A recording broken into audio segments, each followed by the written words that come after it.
Donald Trump, former reality TV star, former president, now president again, and apparently part-time South African expert. I mean, you'd think he has enough going on back home. Mass shootings every week, bridges collapsing, court cases with his name on them. But no, somehow he's decided that we are his side project, specifically our black leadership. And as we go through this story together, you're going to see something strange. The obsession starts small, but it gets more real as we go along. By the end, it's basically US foreign policy.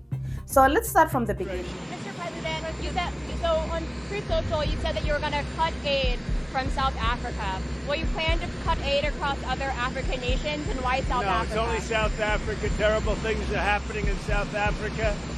The leadership is doing some terrible things, horrible things. So that's under investigation right now. We'll make a determination.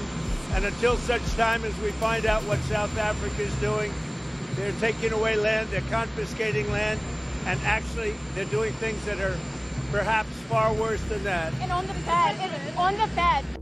It's early February this year. Trump signs an executive order that does two major things.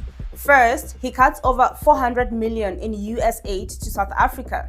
That's not small change. Most of that money was for HIV/AIDS relief, something that helps millions of South Africans, black and white.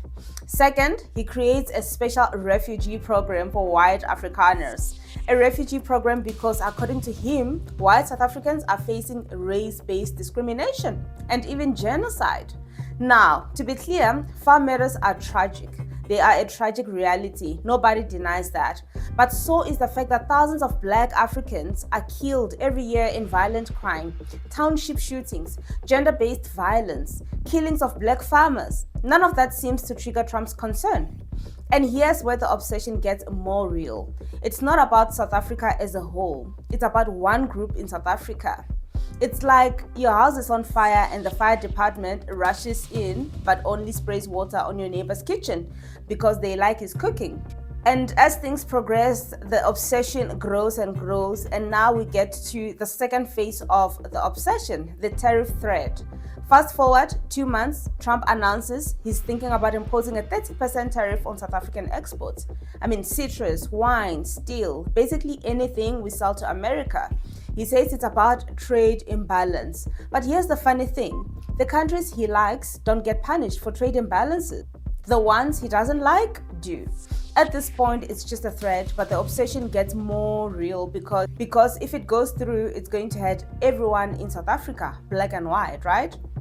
This is where South African exporters start sweating.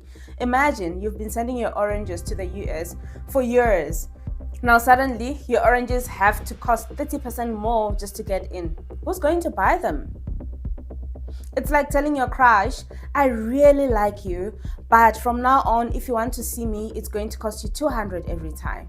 Good luck with that relationship. May 2025.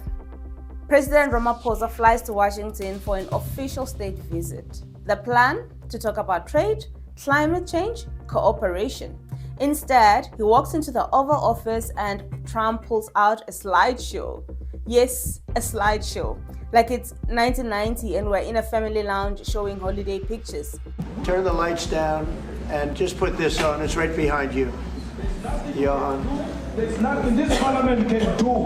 With or without you, people are going to occupy land. We require no permission from you, from the president, from no one. We don't care. We can do whatever you want to do. Who are you to tell us whether we can occupy land or not? We are going to occupy land. South Africa, occupy land. Slide after slide of white farm murders. Except one of the most shocking images wasn't even from South Africa, it was from the Democratic Republic of Congo. Then Trump plays a clip of Julius Malema singing Dubuli Bono. I mean, Ramaphosa tried calmly to explain, but Trump, he isn't there to learn. He's there to reinforce a story. And the obsession gets more and more real because this is no longer just a praise statement or a tweet or a post. This is face to face with our president, pushing the same narrative. July 2025, The tariffs become real. By July, things escalate. That 30% tariff threat, it's now an actual policy, set to take effect on August 1st. Citrus industry leaders warn of tens of thousands of job losses. Wine exporters fear losing one of their biggest markets. Still, manufacturers brace for impact. And here's the irony. Some of the white farmers Trump claims to be protecting will also get hit hard by these tariffs. So the obsession gets more real, and now it's not just about politics, it's about livelihoods. And then now we get to the sanction bill and what's next. Meanwhile, in the US, Congress lawmakers are moving forward with a bill that could allow sanctions against South African officials, partly because of our stance at the International Court of Justice against Israel. So let's recap. It was first the aid cut, the special refugee program for one group, tariff threats, public Oval Office humiliation, actual tariffs, and now possible sanctions.